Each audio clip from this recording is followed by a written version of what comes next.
ಸಹಸ್ರ ಶೀರ್ಷ ಪುರುಷ ಅಂತನ್ನೋದಕ್ಕೆ ಇವತ್ತಿನ ರಾಜಾ ರಾಮ್ ಮೋಹನ್ ರಾಯ್ ಅಥವಾ ಪಾಶ್ಚಾತ್ಯರು ಇಲ್ಲವೇ ಇನ್ನನೇಕ ಆಧುನಿಕರು ವಿದ್ವಾಂಸರು ಹೇಳುವ ವ್ಯಾಖ್ಯಾನ ಹೀಗೆ. ಹಾಗೆಲ್ಲ ಅರ್ಥ ಮಾಡಿಕೊಂಡ್ರೆ ತಲೆ. ಆದ್ದರಿಂದ ಈ ಅರ್ಥವನ್ನು ಮಾಡಿಕೊಳ್ಳಬೇಡಿ ಅಂತನ್ನುವುದನ್ನು ತಿಳಿಸುವುದಕ್ಕಾಗಿ ಆ ಸಹಸ್ರ ಶೀರ್ಷ ಪುರುಷ ಅಂತನ್ನುವುದನ್ನು ಹಿಂದೆ ಹೇಳಿದರು. ಇದೆಲ್ಲ ದೇವತೆಗಳು ಮತ್ತೊಂದು ಮುಗಿದೊಂದು ಎಲ್ಲ ಸೃಷ್ಟಿಯನ್ನು ಮಾಡಿ ಅವರೆಲ್ಲರೂ ಭಗವದ್ ಅಧೀನರು ಅನ್ನುವುದನ್ನು ತಿಳಿಸಿದರು. ಇಲ್ಲಿ ಇಷ್ಟು ಹೇಳಿದ ಮೇಲೆ ಅಲ್ಲಿ ಪ್ರಶ್ನೆ ಬರ್ತದೆ, ಅತ್ರ ಕ್ರಮವ್ಯತ್ಯಾಸೋ ನ ಆಶಂಕ್ಯ. ಯಾದವಾರ್ಯರು ಬರೀತಾರೆ, ಇಲ್ಲಿ ಕ್ರಮವ್ಯತ್ಯಾಸವಾಗಿದೆ. ಮೊದಲು ಯದ್ಯಪಿ ಸಹಸ್ರ ಶೀರ್ಷ ಹೇಳಿದ್ದಾಯಿತು, ಅದಾದ ತಕ್ಷಣಕ್ಕೆ ತೇನೇದ ಮಾವೃತಂ ಅಂತನ್ನುವ ಮಂತ್ರದ ಅರ್ಥವನ್ನು ಹೇಳಬೇಕಾಗಿತ್ತು, ಅದನ್ನು ಹೇಳಲಿಲ್ಲ. ಅಂತಂದರೆ ಯಥಾಸ್ಥಿತ ಕ್ರಮಸ್ಯ ಮೂಲವೇದೇ ಏವ ಸ್ಥಿತ್ಯ. ಮೂಲವೇದದಲ್ಲೇನೆ ಯಥಾಸ್ಥಿತವಾದ ಕ್ರಮವಿದೆ. ಇವತ್ತು ನಾವು ನೀವು ಅನ್ನುವ ಕ್ರಮವೇನಿದೆ ಇದು ಮೂಲವೇದದಲ್ಲಿದ್ದ ಮಂತ್ರಕ್ರಮವಲ್ಲ. ಎಷ್ಟು ಡೇಂಜರ್ ಮಾತು ಗೊತ್ತಾಯ್ತಾ? ಎಷ್ಟು ಸೂಕ್ಷ್ಮವಾದ ಅಂಶವಿದೆ. ನಾವು ಇವತ್ತು ಅನ್ನುವ ಮಂತ್ರ ಸಹಸ್ರ ಶೀರ್ಷ ಪುರುಷ ಸಹಸ್ರಾಕ್ಷ ಸಹಸ್ರಪಾತ್ ಸಭೂಮಿಂ ವಿಶ್ವತೋ ವೃತ್ವಾತ್ಯತಿಷ್ಠದ್ದಶಾಂಗುಲಂ ಅಂತಂತೇವೆ. ಇದು ಮೂಲವೇದದಲ್ಲಿದ್ದ ಮಂತ್ರ ಕ್ರಮವಲ್ಲ. ಇದು ಹೀಗಿಲ್ವೇ ಇಲ್ಲ ಕ್ರಮ.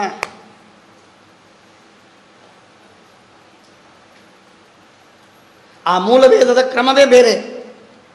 ಆ ಕ್ರಮಕ್ಕನುಗುಣವಾಗಿ ವೇದವ್ಯಾಸ ದೇವರು ವ್ಯಾಖ್ಯಾನ ಮಾಡಿದ್ದಾರೆ ಭಾಗವತದಲ್ಲಿ. ಸಹಸ್ರ ಶೀರ್ಷ ಪುರುಷ ಸಹಸ್ರಾಕ್ಷ ಸಹಸ್ರಪಾತ್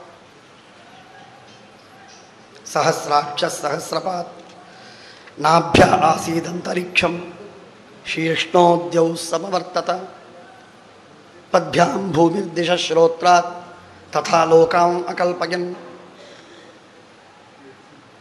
ಚಂದ್ರಮಾ ಮನಸೋ ಜಾತಃ ಚಕ್ಷೋ ಸೂರ್ಯೋ ಅಜಾಯತ ಮುಖಾದಿಂದ್ರಶ್ಚಾಗ್ನಿಶ್ಚ ಪ್ರಾಣಾದ್ವಾಯುರಜಾಯತ ಬ್ರಾಹ್ಮಣೋಸ್ಯ ಮುಖಮಾಸೀತ್ ಬಾಹುರಾಜನ್ಯಕೃತಃ ಊರೋ ತದಸ್ಯ ಯದ್ವೈಶ್ಯಃ ಪದ್ಭ್ಯಾಂ ಶೂದ್ರೋ ಅಜಾಯತ ಇತ್ಯಾದಿ. ಹೀಗೆ ಹಿಂದೆ ಮುಂದೆ ಹಿಂದೆ ಮುಂದೆ ಬದಲಾಯಿಸಿ ಎಲ್ಲ ಮಾಡಿ ಕೊನೆಗೆ ತಂದು ಪುರುಷ ಏವೇದಂ ಸರ್ವಂ ಯದ್ಭೂತಂ ಯಚ್ಚ ಭವ್ಯಂ ಸಭೂಮಿಂ ವಿಶ್ವತೋ ವೃತ್ವ ಅತ್ಯತಿಷ್ಠದ್ದಶಾಂಗುಲಂ. ಇದು ಮೂಲವೇದದಲ್ಲಿರುವ ಮಂತ್ರಕ್ರಮ. ಹೀಗೆ ಭಗವಾನ್ ವೇದವ್ಯಾಸದೇವರ ವ್ಯಾಖ್ಯಾನವೇ ನಿಯಾಮಕ.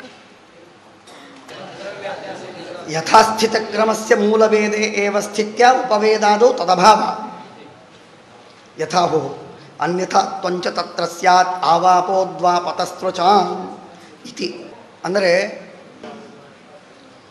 ಮೂಲವೇದದಲ್ಲಿ ಏನಿದೆ, ಮೂಲವೇದ ಬೇರೆ, ಅವಾಂತರ ವೇದ ಬೇರೆ, ಉಪವೇದ ಬೇರೆ.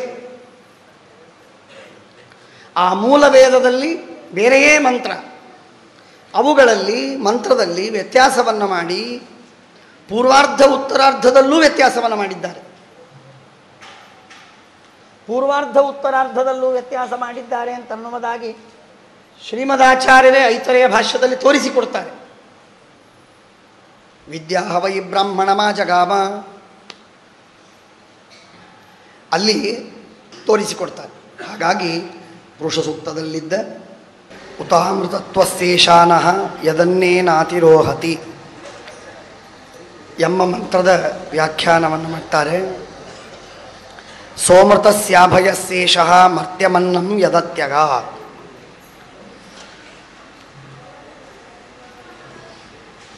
ಉತ ಅಮೃತತ್ವಸ್ಯ ಈಶಾನಃ ಯದನ್ನೇನ ಅತಿರೋಹತಿ.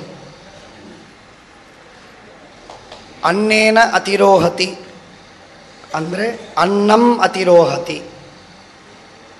ಅನ್ನಂ ಎಂದರೆ ಅದನೀಯವಾದ, ತಿನ್ನಲ್ಪಡುವ, ನಾಶ ಮಾಡಲ್ಪಡುವ.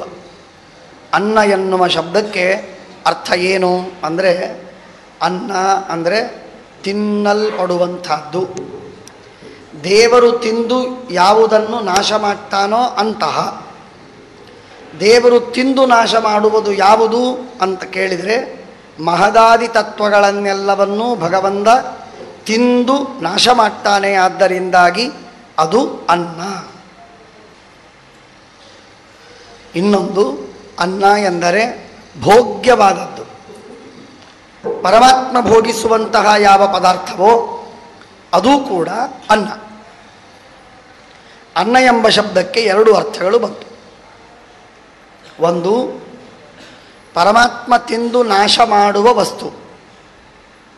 ಇನ್ನೊಂದು, ಪರಮಾತ್ಮನು ಭೋಗಿಸುವ ವಸ್ತು. ನಾಶವಾಗದ ಭೋಗ್ಯವಾದ ವಸ್ತು ಒಂದು, ನಾಶವೂ ಆಗುವ ಭೋಗಿಸಲ್ಪಡುವ ವಸ್ತು ಮತ್ತೊಂದು. ನಾಶವಾಗದ ಆದರೂ ಭೋಗಿಸಲ್ಪಡುವಂತಹ ವಸ್ತು, ನಾಶವೂ ಆಗುವ ದೇವರಿಂದ ಭೋಗಿಸಲ್ಪಡುವಂಥದ್ದೂ ಆದ ವಸ್ತುಗಳು ಕೆಲವು. ಅವೆರಡೂ ಅನ್ನ. ಅವೆರಡೂ ಅನ್ನ. ಯಾವುದದು ಅಂತ ಕೇಳಿದರೆ ಆ ಅನ್ನ ಮಹತ್ ಪ್ರಕೃತಿ ತತ್ವವಿದೆ.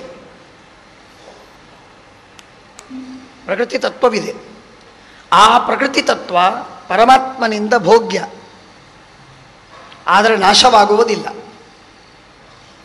ಆ ಪ್ರಕೃತಿ ತತ್ವವು ಅನ್ನ. ಮಹದಾದಿ ತತ್ವಗಳು ಪರಮಾತ್ಮನಿಂದ ಭೋಗಿಸಲ್ಪಡುತ್ತೆ ಮತ್ತು ನಾಶವೂ ಆಗ್ತದೆ. ಆದ್ದರಿಂದ ಮಹದಾದಿ ತತ್ವಗಳೆಲ್ಲವೂ ಕೂಡ ಅನ್ನ. ಮಹದಾದಿ ತತ್ವಗಳು ಯಾಕೆ ಅನ್ನ? ಭೋಗ್ಯ ವಿನಾಶ್ಯ. ಪ್ರಕೃತಿ ತತ್ವ ಯಾಕೆ ಅನ್ನ? ಭೋಗ್ಯತ್ವ ಅನ್ನ.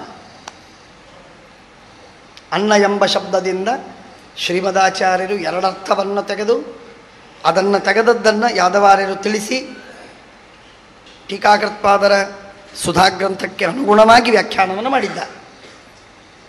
ವಿದ್ಯೈವತು ನಿರ್ಧಾರಣಾತ್ ಅಂತನ್ನುವ ಸೂತ್ರ. ಆ ಸೂತ್ರ ವ್ಯಾಖ್ಯಾನದ ಸಂದರ್ಭದೊಳಗೆ ಒಂದು ಕಡೆಗೆ ಪಾಶುಪತ ಮತೋಕ್ತವಾದ ಸಾಧನಗಳನ್ನು ಮಾಡಿದರೆ ಮೋಕ್ಷವಾಗುವುದಿಲ್ಲ ಎಂದು ಹೇಳುವಾಗ, ವಿಷ್ಣು ಸರ್ವೋತ್ತಮತ್ವವನ್ನು ಸ್ಥಾಪನೆ ಮಾಡುವಾಗ ಶ್ರೀಮದಾಚಾರ್ಯರು ಈ ಶ್ಲೋಕವನ್ನು ಉದಾಹರಿಸ್ತಾರೆ. ಅಲ್ಲೂ ಟೀಕಾಕೃತ್ಪಾದರು ವ್ಯಾಖ್ಯಾನ ಮಾಡಿದ್ದಾರೆ. ಟೀಕಾಕೃತ್ಪಾದರು ಸುಧಾದಲ್ಲೇನು ವ್ಯಾಖ್ಯಾನ ಮಾಡಿದ್ದಾರೋ ಅದಕ್ಕನುಗುಣವಾಗಿ ಯಾದವಾರ್ಯರು ಇಲ್ಲಿ ತರ್ತಾರೆ. ಅನುಗುಣವಾಗಿ ತರ್ತಾರೆ. ಯಾವ ಹೆಂಡತಿಯೂ ಗಂಡನಿಗೆ ಇಷ್ಟು ಪತಿವ್ರತೆಯಾಗಿರುವುದಿಲ್ಲ. ಆದರೆ ಯಾದವಾರ್ಯರು ಮಾತ್ರ ಗುರುವ್ರತರಾಗಿದ್ದಾರೆ. ಸತ್ಯ ಗುರು. ಒಂದು ಕಡೆಗೆ ತಮ್ಮ ಆದಿಗೂ ಮುಖ್ಯ ಗುರುಗಳಾಗಿರುವ ಟೀಕಾಕೃತ್ಪಾದರು ಏನಾದರೂ ಹೇಳಿದ್ರು ಅಂದರೆ ಅದಕ್ಕೆ ತಕ್ಕಂತೆ ವ್ಯಾಖ್ಯಾನ ಮಾಡೋದು, ಬದಲಾಯಿಸುವುದೇ ಇಲ್ಲ, ಬೇಕಾದಾಗ. ಯಾಕೆಂದರೆ ಅಷ್ಟು ಆಲೋಚನೆ ಮಾಡಿ ಅವರು ಮಾಡಿರ್ತಾರೆ. ರಘುನಾಥ ಶಿರೋಮಣಿ ತಾನು ಒಂದು ಪ್ರಾಬ್ಲಮ್ಮನ್ನು ತನ್ನ ತಲೆಯಲ್ಲಿ ಹಾಕ್ಕೊಂಡು ಗಿಡಕ್ಕೆ ಹೋಗಿ, ಕಾಡಿಗೆ ಹೋಗಿ, ಕಾಡಿನ ಕೆಳಗಡೆ ಗಿಡಕ್ಕೆ ಆನಿಸಿಕೊಂಡು ಕಾಲು ಚಾಚಿ ಕೂತು ಕಾಲು ಅಲ್ಲಾಡಿಸ್ತಾ ಕೈಕಾಲುಗಳನ್ನು ಬಡಿದುಕೊಳ್ತಾ ಆ ಪ್ರಾಬ್ಲಮ್ಮನ್ನೇ ವಿಚಾರ ಮಾಡ್ತಾ ಇದ್ದ. ಒಂದು ದಿವಸಕ್ಕೆ ಉತ್ತರ ಸಿಗಲಿಲ್ಲ ಅಂದ್ರೆ ಮಾರನೇ ದಿವಸ ಅಲ್ಲೇ ಎಲ್ಲೋ ಸ್ನಾನ ಮಾಡಿ ಹಣ್ಣು ತಿಂದು ಮತ್ತೆ ಅಲ್ಲೇ ಕೊಡೋನು. ಉತ್ತರ ಸಿಗೋವರೆಗೆ ಮನೆಗೆ ಬರ್ತಿರಲಿಲ್ಲ. ಹಾಗೆ ಟೀಕಾಕೃತ್ಪಾದರು ಅವನು ಒಂದು ದಿವಸ ಎರಡು ದಿವಸ ಕೂತ್ರೆ ಇವರು ಲಕ್ಷಾವಧಿ ವರ್ಷಗಳ ತಪಸ್ಸು ಮಾಡಿದ್ದರ ಜ್ಞಾನವನ್ನು ತಮ್ಮ ಸಣ್ಣ ವಾಕ್ಯದಲ್ಲಿ ನಮಗೆ ಕೊಟ್ಟುಬಿಡ್ತು. ಅದ್ಭುತ ಚಿಂತನಶೀಲತೆ. ಹೇಳಲಿಕ್ಕೆ ಗೊತ್ತಿಲ್ಲ, ನಾನು ಬಹಳ ಹೇಳುವುದಿಲ್ಲ. ಆದರೆ ಹಾಗಾದರೆ ಅನ್ನ ಅಂದರೆ ಎರಡರ್ಥವಾಯಿತು. ಒಂದು, ಭಗವಂತನಿಂದ ಭೋಗ್ಯವಾದ ನಾಶವಾಗದಿರುವ ಪ್ರಕೃತಿ, ಭಗವಂತನಿಂದ ಭೋಗ್ಯವಾದ ಮತ್ತು ನಾಶವಾಗುವ ಮಾದಾದಿತನ. ಇವುಗಳು ಮಾತ್ರವಲ್ಲ, ಇವುಗಳಿಗೆ ಅಭಿಮಾನಿಗಳಾದ ದೇವತೆಗಳು ಯಾರು? ಪ್ರಕೃತಿ ತತ್ವಕ್ಕೆ ಅಭಿಮಾನಿಯಾದ ಲಕ್ಷ್ಮೀ, ಮಹದಾದಿ ತತ್ವಕ್ಕೆ ಅಭಿಮಾನಿಗಳಾದ ಉಳಿದ ದೇವತೆಗಳು. ಈ ಅನ್ನವನ್ನು ಅತಿರೋಹತಿ, ಮೀರಿದ್ದಾನೆ. ಅಂದರೆ ಏನರ್ಥ ಅಂದರೆ, ಪ್ರಕೃತಿ ತತ್ವವನ್ನಾಗಲಿ, ಲಕ್ಷ್ಮೀದೇವಿಯನ್ನಾಗಲಿ, ಮಹದಾದಿ ತತ್ವಗಳನ್ನಾಗಲಿ, ಬ್ರಹ್ಮಾದಿ ದೇವತೆಗಳನ್ನಾಗಲಿ ಭಗವಂತ ಮೀರಿದ್ದಾನೆ. ಮೀರಿದ್ರೇನಾಯಿತು? ಮೀರಿದ್ರೆ ಉತ್ತಮನಾಗಿದ್ದರೆ ಆಗಿದ್ದ. ಕ್ಷರಾಕ್ಷರ ಪುರುಷಗಳಿಂದ ಉತ್ತಮನಾಗಿದ್ದಾನೆ, ಪುರುಷೋತ್ತಮ ಆಗಲಿ. ಪ್ರಕೃತಕ್ಕೇನು ಸಂಬಂಧ? ಭಾಳ ಮಹತ್ವದ ಸಂಬಂಧವಿದೆ. ಏನು ಅಂತಂದರೆ, ಏನು ಸಂಬಂಧ ಅಂತ ಕೇಳಿದರೆ ಅದಕ್ಕೆ ಹೇಳ್ತಾರೆ, ಈಗ ನಾವೆಲ್ಲ ಜೀವರಾಶಿಗಳು ಸಂಸಾರದಲ್ಲಿ ಇರುವುದು ದೇವರು ನಮ್ಮನ್ನು ಬಂಧನ ಮಾಡಿದ್ದಕ್ಕಾಗಿ. ದೇವರು ನಮ್ಮನ್ನು ಬಂಧನ ಮಾಡುವುದು ತನ್ನ ಇಚ್ಛೆಯಿಂದ ಬಂಧನ ಮಾಡಿದ್ದಾನೆ, ನಿಜ. ಅದು ಒಂದು. ಭಗವಂತ ತನ್ನ ಇಚ್ಛೆಯಿಂದ ಬಂಧನ ಮಾಡುವುದಲ್ಲದೆ ಜಡವಾದ ವಸ್ತುಗಳನ್ನು, ಚೇತನರನ್ನು ಬಳಸಿದ್ದಾನೆ ನಮ್ಮನ್ನು ಬಂಧಿಸುವುದಕ್ಕೆ. ಯಾರದು? ಲಕ್ಷ್ಮೀದೇವಿಯಿಂದ ನಮ್ಮ ಬಂಧನವನ್ನು ಮಾಡಿದ್ದಾನೆ. ಮತ್ತು ಲಕ್ಷ್ಮೀದೇವಿಯಿಂದ ಅಭಿಮನ್ಯಮಾನವಾಗಿರುವ ಪ್ರಕೃತಿ ತತ್ವದಿಂದಲೂ ನಮ್ಮನ್ನು ಬಂಧಿಸಿದ್ದಾನೆ. ಹಾಗಾಗಿ ಪ್ರಕೃತಿಯಿಂದಲೂ ಲಕ್ಷ್ಮೀದೇವಿಯಿಂದಲೂ ಭಗವಂತ ನಮ್ಮನ್ನು ಬಂಧಿಸಿದ್ದಾನೆ. ಆದ್ದರಿಂದ ಆ ಪ್ರಕೃತಿ ತತ್ವ ಮತ್ತು ಲಕ್ಷ್ಮೀದೇವಿ ಪರಮಾತ್ಮನಿಗೆ ಏನಾಗಿದ್ದಾರೆ? ಅನ್ನರಾಗಿದ್ದಾರೆ. ಆ ಅನ್ನರಾದ, ಭೋಗ್ಯರಾದ, ದೇವರಿಂದ ಭೋಗ್ಯರಾದ ಲಕ್ಷ್ಮೀ ಮತ್ತು ಪ್ರಕೃತಿ ತತ್ವಗಳನ್ನು ಅತಿಕ್ರಮಿಸಿ ಇದ್ದಾನೆ ಪರಮಾತ್ಮ. ಇದಂತೂ ಸತ್ಯ. ಜೀವರಿಗೆ ಬಂಧಕವಾದದ್ದು ಮತ್ತೊಂದಿದೆ, ಸರಿಯಾಗಿ ತಿಳಿರಿ. ಪ್ರಕೃತಿ ಒಂದೇ ಬಂಧಕವಲ್ಲ. ಎಲ್ಲರೂ ತಿಳಿದದ್ದೇನು? ಪ್ರಕೃತಿ ಒಂದೇ ಬಂಧಕವಲ್ಲ ನಮಗೆ. ಪ್ರಕೃತಿ ಹೇಗೆ ಬಂಧಕವೋ ಆ ರೀತಿಯಾಗಿ ಪರಮಾತ್ಮ ನಮ್ಮನ್ನು ಬಂಧಿಸಿದಂತೆ, ಇನ್ನು ನಮಗೆ ಬಂಧಕರಾದವರು ಯಾರು ಅಂತ ಕೇಳಿದರೆ, ಸತ್ಯ ಶಬ್ದದ ಅರ್ಥವನ್ನು ಚಿಂತನ ಮಾಡಿ ಪರಮಾತ್ಮ ಸತ್ಯ ಶಬ್ದಾರ್ಥ ಎಂಬುದಾಗಿ ಉಪಾಸನೆ ಮಾಡಿ ಪರಮಾತ್ಮ ಸಮಸ್ತವಾದ ಪ್ರಪಂಚಕ್ಕೆ ಬಂಧಕ ಎಂದು ತಿಳಿದ ಯಾವ ವಾಯುದೇವರು ಬ್ರಹ್ಮದೇವರಿದ್ದಾರೋ ಅವರಿಗೂ ಕೂಡ ಪರಮಾತ್ಮ ಸ್ವಾಧೀನ ಜಗತ್ತಿಗೆ ಬಂಧಕತ್ವವನ್ನು ಕೊಟ್ಟಿದ್ದಾನೆ. ಆದ್ದರಿಂದ ವಾಯುದೇವರಿಂದಲೂ ಕೂಡ ಜೀವರು ಬದ್ಧರಾಗಿದ್ದಾರೆ ಎಂದು ಐತರೇಯ ಉಪನಿಷತ್ತು ಹೇಳುತ್ತದೆ, ಭಾಷ್ಯ ಸಾರುತ್ತದೆ. ಹಾಗಾಗಿ ಪರೀ ಪ್ರಕೃತಿಯಿಂದಲ್ಲ, ಕಿಂತು ಪ್ರಕೃತಿ ಪ್ರಧಾನ, ಪ್ರಕೃತಿಯಿಂದ ಜನ್ಯವಾದ ಮಹದಾದಿ ತತ್ವ ಮತ್ತು ಪಂಚಮಹಾಭೂತ ಅವುಗಳಿಂದಲೂ ನಾವು ಬದ್ಧರಾಗಿದ್ದೇವೆ. ಹಾಗಾದರೆ ನಮ್ಮ ಬಂಧಕ್ಕೆ ಕಾರಣವಾದದ್ದು ಕೇವಲ ಪ್ರಕೃತಿಯಲ್ಲ, ಲಕ್ಷ್ಮೀದೇವಿ, ಲಕ್ಷ್ಮೀ ಪ್ರಕೃತಿಗಳು ಇಬ್ಬರು ಮಾತ್ರವಲ್ಲ, ಮಹದಾದಿ ತತ್ವಗಳು. ಆ ಮಹದಾದಿ ತತ್ವಗಳಿಂದ ಬಂದಂತಹ ಪಂಚಮಹಾಭೂತ, ಅದರಿಂದ ಬಂದ ದೇಹ, ಅದೂ ಕೂಡ ನಮಗೆ ಬಂಧಕವಾಗಿದೆ. ಅಂದರೆ ಬಂಧಕವಾದಂಥದ್ದೇನು ತತ್ವಗಳಿವೆ, ತತ್ವಾಭಿಮಾನಿ ದೇವತೆಗಳಿದ್ದಾರೆ, ಅವರೆಲ್ಲರೂ ಕೂಡ ದೇವರಧೀನರು. ಏನು? ಬಂಧಕವಾದ ಪ್ರಕೃತ್ಯಾದಿ ತತ್ವಗಳು ಹಾಗೂ ತದಭಿಮಾನಿ ದೇವತೆಗಳು ಅವರೆಲ್ಲರೂ ಭಗವದ್ ಅಧೀನರು. ಅವರೆಲ್ಲರೂ ಭಗವದ್ ಅಧೀನರಾದ ಮೇಲೆ ಬದ್ಧರಾದ ಜೀವರು ಭಗವದ್ ಅಧೀನರಾಗೋದೇನು? ಬಂಧಕವಾದ ಹಗ್ಗವೇ ನನ್ನ ಕೈಯಲ್ಲಿದ್ದ ಮೇಲೆ ಯಾರಿಗೆ ಹಗ್ಗ ಕಟ್ಟಿದ್ದೀನೋ ಅವರು ನನ್ನ ಅಧೀನ ಅಂತ ಅನ್ನೋದೇನು ಹೇಳೋದು? ಒಂದು ಹುಲಿ ಒಂದು ಜಾಲದಲ್ಲಿ ಸಿಕ್ಕು ಬಿದ್ದಿತ್ತು. ಆ ಜಾಲದಲ್ಲಿ ಸಿಕ್ಕು ಬಿದ್ದಂತಹ ಹುಲಿಗೆ ಇಲಿ ಭೇಟಿಯಾಯಿತು. ಪಾಪ ಇಲಿ ಸ್ವಲ್ಪ ಪೆದ್ದು ಇಲಿಗೆ ಹುಲಿ ಒಳ್ಳೆ ಪ್ರೀತಿಯಿಂದ ಮಾತಾಡಿಸಿ, ನೋಡಯ್ಯ, ನೀನು ಹುಲಿ, ನಾನು ಇಲಿ, ಬಹಳೇನು ವ್ಯತ್ಯಾಸ ಇಲ್ಲ. ಲೀ ಒಂದೇ ಕಾಮನ್, ಹೂ ಇ ಇಷ್ಟೇ ವ್ಯತ್ಯಾಸ. ಆದ್ದರಿಂದ ನಾನು ನೀನು ಗೆಳೆಯರು. ನಾನು ಈ ಬಂಧನದೊಳಗಿದ್ದೀನಿ, ನನಗೆ ಕಷ್ಟ ಆಗ್ತಾಯಿದೆ. ನೀನೊಂದು ಕೆಲಸ ಮಾಡ್ತಿ, ಎಲ್ಲೆಲ್ಲೋ ಹೋಗಿ, ಗ್ರಂಥಾಲಯದಲ್ಲಿ ಹೋಗಿ, ವಿದ್ಯಾಪೀಠಗಳಿಗೆ ಹೋಗಿ ಅಲ್ಲಿ ಪುಸ್ತಕವನ್ನು ಹರಿದು ಬ್ರಾಹ್ಮಣರ ಮನೆಯ ಸೀರೆ ಧೋತ್ರಗಳನ್ನು, ಯಾಕೆಂದರೆ ಅವರಿಗೆ ಕಪಾಟ ಇರುವುದಿಲ್ಲ, ಹಾಗಾಗಿ ಅವರ ಮನೆಯ ಸೀರೆ ಧೋತ್ರಗಳನ್ನು ಹರಿದು ಪೀಡೆ ಕೊಡೋದಕ್ಕಿಂತ ನೀನೊಂದು ಕೆಲಸ ಮಾಡು, ನನ್ನ ಈ ಬಂಧನವನ್ನು ಬಿಡಿಸು, ಕತ್ತರಿಸಿಬಿಡು. ಕತ್ತರಿಸಿದೆ ಅಂದರೆ ನಿನಗೆ ನಾನು ಯಾವಾಗಲೂ ಚಿರಋಣಿ. ಹುಲಿ ಇಲಿ, ಹುಲಿ ಇಲಿ, ಇಲಿ ಹುಲಿ, ಪ್ರೇಮದಿಂದ ತಿರುಗಾಡ್ತಾ ಇರೋಣ ಅಂತ ಹುಲಿ ಹೇಳಿತು. ಇಲಿ ಪಾಪ ಸತ್ಯ ಅಂತ ಹೇಳಿ ಅದರ ಬಿಡುಗಡೆಯನ್ನು ಮಾಡಿಸುವುದಕ್ಕಾಗಿ ಅದನ್ನು ಹರಿದು ಹರಿದು ಹರಿದು ಹರಿದು ಎಲ್ಲ ಬಿಡಿಸಿತು. ಬಿಡಿಸಿದ 2ನೇ ಕ್ಷಣಕ್ಕೆ ಇಲಿಯನ್ನು ಹಿಡಿದು ಬಿಡ್ತು. ನಿನ್ನನ್ನು ತಿಂತೇನೆ. ಅಲ್ಲಯ್ಯ, ನೀನು ಇಷ್ಟೊತ್ತಿನವರೆಗೆ ಪ್ರೇಮ ಸ್ನೇಹ ಮೈತ್ರಿ ಅಂತಂದು ಈಗ ತಿಂತೀನಿ. ಮಗನೇ,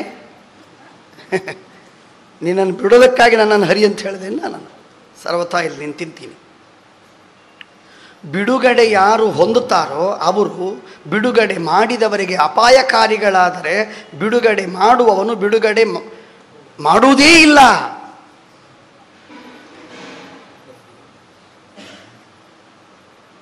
ಬದ್ಧರನ್ನು ಮುಕ್ತಿಗೊಳಿಸಬೇಕು ದೇವರು.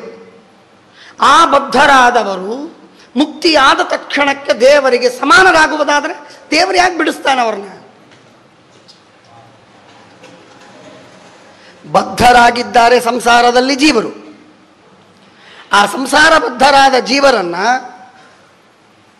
ಮೋಚಕನಾದ ಪರಮಾತ್ಮ ಮುಕ್ತಿಯನ್ನು ಕೊಡಬೇಕು. ದಯಮಾಡಿ ಮುಕ್ತಿಯನ್ನು ಕೊಟ್ಟ. ಕೆಲವರಿಗೆಲ್ಲ ಈಗ ಮುಕ್ತಿಯನ್ನು ಕೊಟ್ಟಿದ್ದಾರಲ್ಲ, ಹಾಗೆ ಕೊಟ್ಟ ತಕ್ಷಣಕ್ಕೆ ಅದು ತಲೆ ಮೇಲೆ ಮೆಣಸು ಅರಿಯೋದಕ್ಕೆ ಬಂದರೆ ದೇವರು ಇಲಿಯಂತೆ ಪೆದ್ದಲ್ಲ, ಇಲಿಯಂತೆ ಪೆದ್ದಲ್ಲ. ಇಲಿ ಹುಲಿಯ ಬಂಧನವನ್ನು ಬಿಡಿಸಿದ್ದಕ್ಕೆ ಅಪಾಯಕ್ಕೆ ಒಳಗಾಯಿತು. ಹಾಗೆ ದೇವರು ನಮ್ಮ ಬಂಧನವನ್ನು ಬಿಡಿಸಿದಾಗ ನಾವೂ ದೇವರಂತೆ ಸ್ವತಂತ್ರ, ಅನಂತಾನಂದ, ಲಕ್ಷ್ಮೀಪತಿ, ಅಭಿನ್ನ ಹೀಗೆಲ್ಲ ಆಗೋದಾಗಿದ್ದರೆ, ದೇವರಿಗೆ ಸಮಾನರಾಗೋದಾದರೆ, ದೇವರ ಅಧೀನತ್ವವನ್ನು ಕಳೆದುಕೊಂಡು ನಾವು ಉತ್ತಮನೇ ಅಂತಾಗುವುದಾದರೆ ದೇವರು ಯಾಕೆ ನಮ್ಮನ್ನು ಸಂಸಾರದಿಂದ ಬಿಡಿಸ್ತಿದ್ದ? ಬಿಡಿಸೋದಿಲ್ಲ, ಬಿಡಿಸ್ತಾನೆ. ಇದರ ಅರ್ಥ ಏನು? ದೇವರಿಗೆ ಅಂಜಿಕೆ ಇಲ್ಲ. ಇವರು ಎಷ್ಟು ಮುಕ್ತಿಯನ್ನು ಹೊಂದಿದ್ರು ನನಗಿಂತಲೂ ಅನಂತ ಅನಂತ ಅನಂತ ಅನಂತ ಅನಂತ ಪಾಲು ಕಡಿಮೆ ಎನ್ನುವ ಪೂರ್ಣ ಜ್ಞಾನವಿದೆ. ಆದ್ದರಿಂದಾಗಿ ಭಗವಂತನಿಗೆ ಯಾವ ಅಪಾಯವಿಲ್ಲ.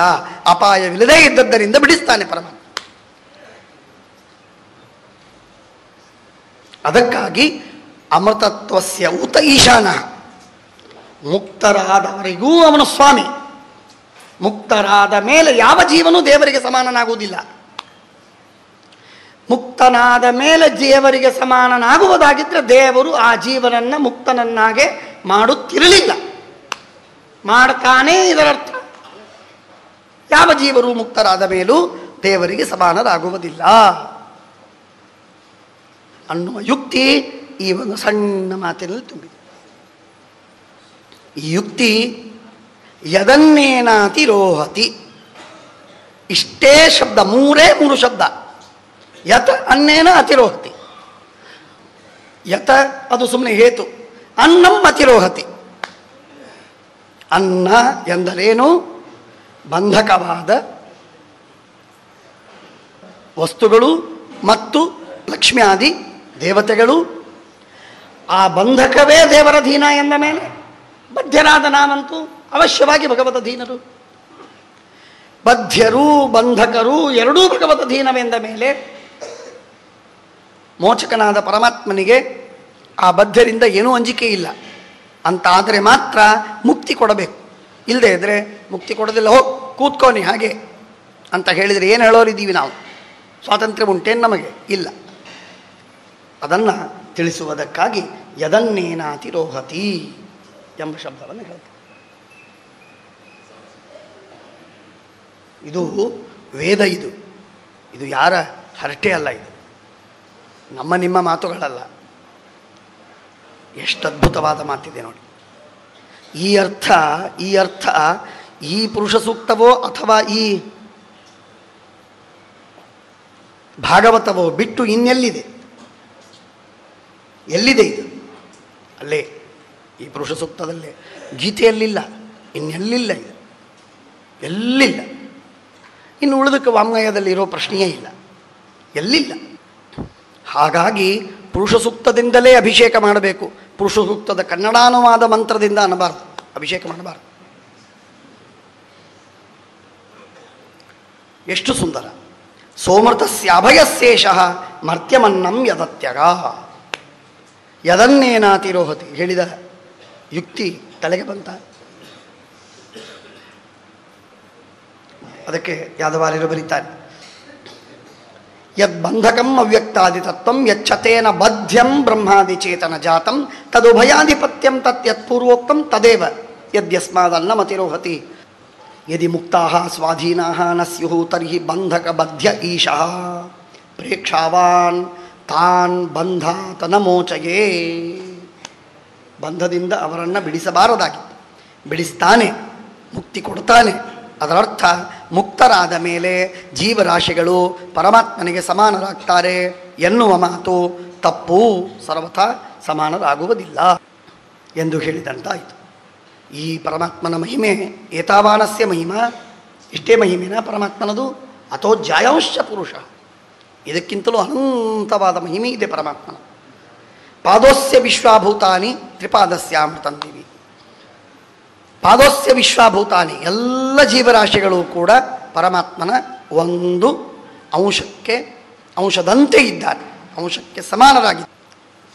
ತ್ರಿಪಾದಸ್ಯಾಮೃತಂ ದಿವಿ, 3 ಪಾದಗಳು ದೇವರದು, ಇನ್ನು 3 ರೂಪಗಳಿವೆ.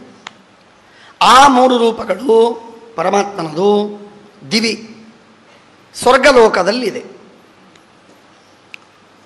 ಸ್ವರ್ಗದ ಮೇಲೆ, ಅವುಗಳಿಗೆಲ್ಲ ದಿವ್ ಅಂತ ಕರೆಯೋ. ಅಂದರೆ ಮೇಲಿರುವ 3 ಲೋಕಗಳು, ಮೇಲಿರುವ ಅಂದರೆ ಭೂಮಿಗಿಂತಲೂ, ನಾವಿರುವ ಭೂಮಿಗಿಂತಲೂ ಎತ್ತರವಾದ ಸ್ಥಳ ಶ್ವೇತದ್ವೀಪ, ಅನಂತಾಸನ, ವೈಕುಂಠ 3. ಆ 3 ನಮ್ಮ ದೇಶಕ್ಕಿಂತಲೂ ಎತ್ತರವಾದ ಸ್ಥಾನ. ಆ ಸ್ಥಾನದಲ್ಲಿ ಅವಿವೆ. ಆದ್ದರಿಂದ ಅಮೃತಂ, ಕ್ಷೇಮಂ, ಅಭಯಂ ಎಂಬ 3 ಹೆಸರುಗಳಿಂದ ಪರಮಾತ್ಮನ ಆ ಲೋಕಗಳು ಪ್ರಸಿದ್ಧ. ಲೋಕದಲ್ಲಿರುವ ಭಗವಂತನ ರೂಪಗಳು ಪ್ರಸಿದ್ಧವಾಗಿವೆ. ಆ 3 ರೂಪಗಳು ಪಾದಾಸ್ತ್ರಯೋ ಬಹಿಸ್ವಾಸನ್ ಅಪ್ರಜಾನಾಮ್ಯೆ ಆಶ್ರಯಾ ಅಂತಸ್ತ್ರಿಲೋಕ್ಯಾಸ್ತಪರಃ ಗೃಹಮೇಧೈರ್ಬೃಹದ್ಧುತಃ ತ್ರಿಪಾದೂರ್ಧ್ವ ಉದಯಿತ್ ಪುರುಷಃ. ತ್ರಿಪಾದ್ ಪುರುಷಃ ಊರ್ಧ್ವ ಉದಯಿತ್, 3 ಅಂಶಗಳಿಂದ ಭಗವಂತ ಮೇಲೆ ಇದ್ದಾನೆ. ಯಾವುವು? ಶ್ವೇತದ್ವೀಪ, ಅನಂತಾಸನ, ವೈಕುಂಠ. ಈ ಶ್ವೇತದ್ವೀಪ, ಅನಂತಾಸನ, ವೈಕುಂಠಗಳಿಗೆ ಯಾರು ಹೋಗ್ತಾರೆ ಅಂತ ಕೇಳಿದರೆ, ಸಾಮಾನ್ಯವಾಗಿ ನಾವು ಎಲ್ಲ ಕಡೆಗೆ ತೀರಿದವರ ಫೋಟೋ ನೋಡಿದಾಗ ಕೆಳಗೆ ವೈವಾ ಅಂತ ಬರೆದಿರ್ತಾರೆ. ವೈಷ್ಣವರಿದ್ದರೆ ವೈವಾ, ಶೈವರಿದ್ದರೆ ಕೈವಾ. ಕೈಲಾಸವಾಸಿಗಳು, ವೈಕುಂಠವಾಸಿಗಳು. ನಮ್ಮಲ್ಲೊಬ್ಬರಿದ್ದರು, ಅವ್ರು ಹೇಳ್ತಿದ್ರು, ಅವ್ರೇನಾದ್ರಿ ಮೇಲೆ ಹೋದರು, ಇವರೇನಾದರು ಅವರು ಮೇಲೆ ಹೋದರು. ಎಲ್ಲರನ್ನು ಮೇಲೆ ಯಾಕೆ ಕಳಿಸ್ತೀರಿ? ಕೆಲವ್ರನ್ನ ಕೆಳಗೆ ಕಳಿಸಲ್ಲ. ಯಾರೂ ಬರೆಯುವುದಿಲ್ಲ ತಮ್ಮ ಅಪ್ಪನ ಹೆಸರನ್ನು ನವಾ, ನರಕವಾಸಿ ಅಂತ ಯಾರೂ ಬರೆಯುವುದಿಲ್ಲ. ಎ ವಿ ಅಂಧಂತಮ ವಾಸಿ ಯಾರೂ ಬರೆಯುವುದಿಲ್ಲ. ಆದರೆ ವೈವಾ, ಕೈವಾ, ಕಂಡವರೆಲ್ಲ ವೈವಾ. ಆದರೆ ವೈಕಕ್ಕೆ ಬೆಲೆ ಏನು? ವೈಕುಂಠಕ್ಕೆ ಕಂಡವರೆಲ್ಲ ವೈಕುಂಠವಾಸಿಗಳಾದರೆ ಬೆಲೆ ಏನು? ಅದೇನು ಇಂಡಿಯಾ ಗೌರ್ಮೆಂಟಿನ ಪಾರ್ಲಿಮೆಂಟ್ ಅಂತ ಹೇಳಿದ್ರ ಹುಚ್ಚ?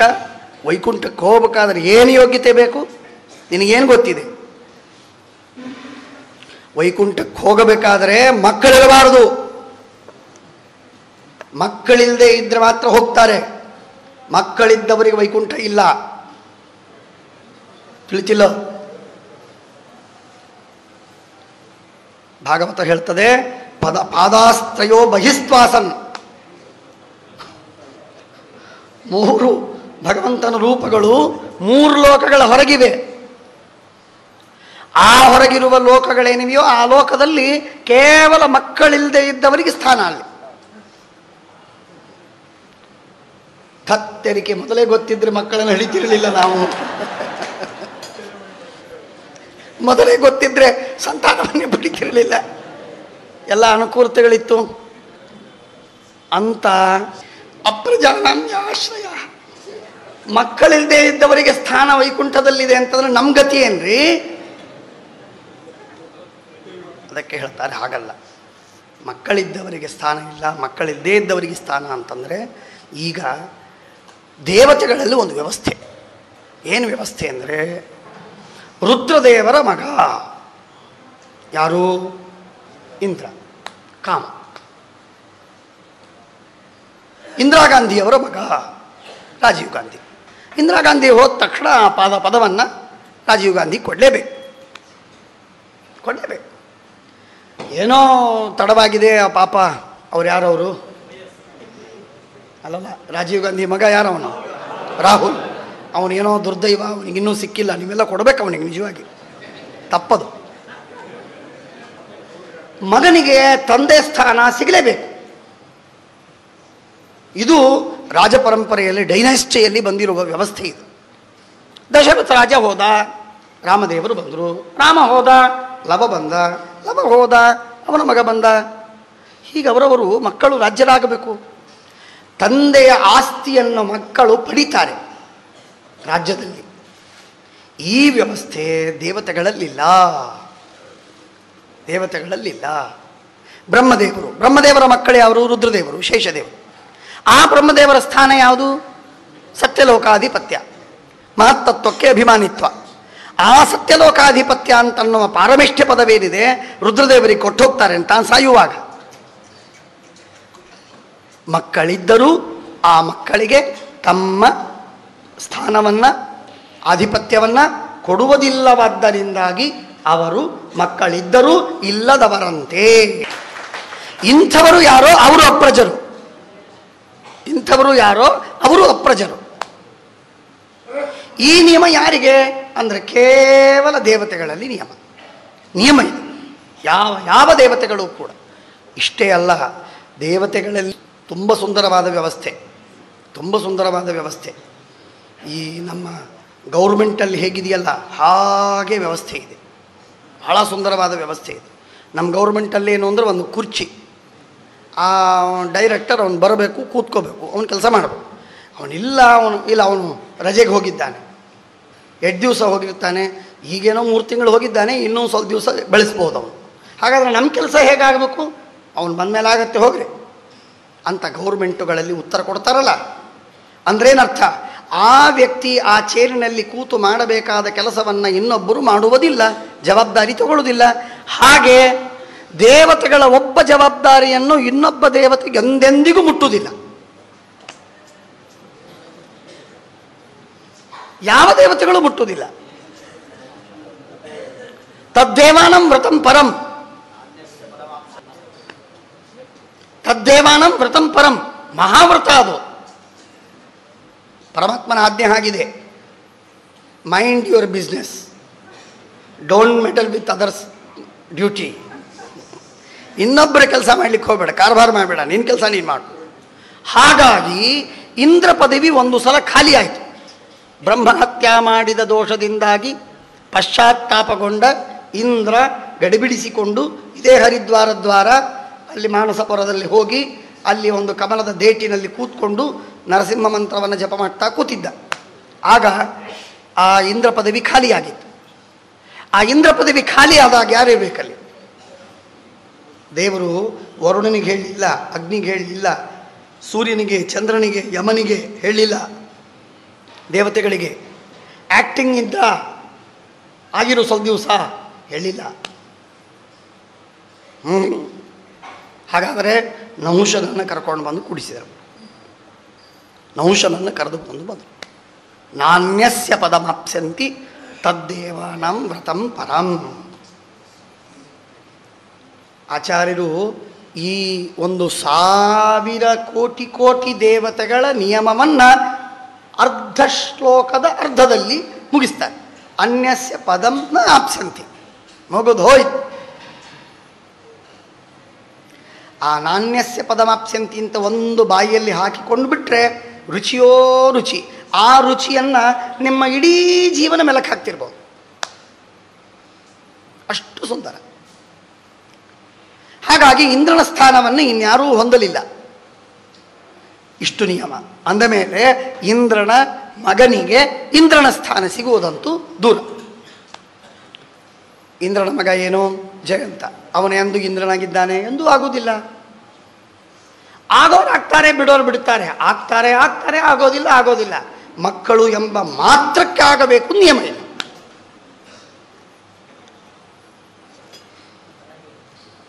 ಆದ್ದರಿಂದ ಹಾಗಾಗಿ ಅಪ್ರಜಾನ, ಮಕ್ಕಳಿಲ್ಲದೆ ಇದ್ದವರು ಯಾರೂ ದೇವತೆಗಳು. ಅವರಿಗೆ ಆಶ್ರಯ ಶ್ವೇತದ್ವೀಪ, ಅನಂತಾಸನ, ವೈಕುಂಠ. ಅಂದರೆ ವೈಕುಂಠವಾಸಿಗಳು ಅಂತ ಯಾರು ಅನ್ನಬೇಕು ಅಂದರೆ ಇಂದ್ರದೇವರು ಸತ್ತ ಮೇಲೆ ಜಯಂತ ಇಂದ್ರದೇವರ ಫೋಟೋ ಹಾಕಿ ವೈಕುಂಠವಾಸಿ ಅಂತ ಬರ್ಕೋ. ಹೊರತು ಎಲ್ಲ ಕಂಡವರನ್ನ ವೈಕುಂಠವಾಸಿಗಳು ಅಂತ ವೈಕುಂಠಕ್ಕೆ ಕಲಿಸಬೇಡಿ. ಭಾಳ ಸ್ಥಳ ಕಮ್ಮಿ ಇದೆ ಅಲ್ಲಿ, ಈಗಲೇ ಬೇಕಾದಷ್ಟು ಅಲ್ಲಿ ಹೌಸ್ಫುಲ್ ಆಗಿದೆ ಈಗ. ಅಂದರೆ ನಿಮ್ಮಂತಹ ಸಾಮಾನ್ಯರು ವೈಕುಂಠಕ್ಕೆ ಹೋಗುವುದಿಲ್ಲ, ಇದು ಗೊತ್ತಿರಲಿ. ನಾನು ತಮಾಷೆ ಮಾಡ್ತಾ ಇಲ್ಲ.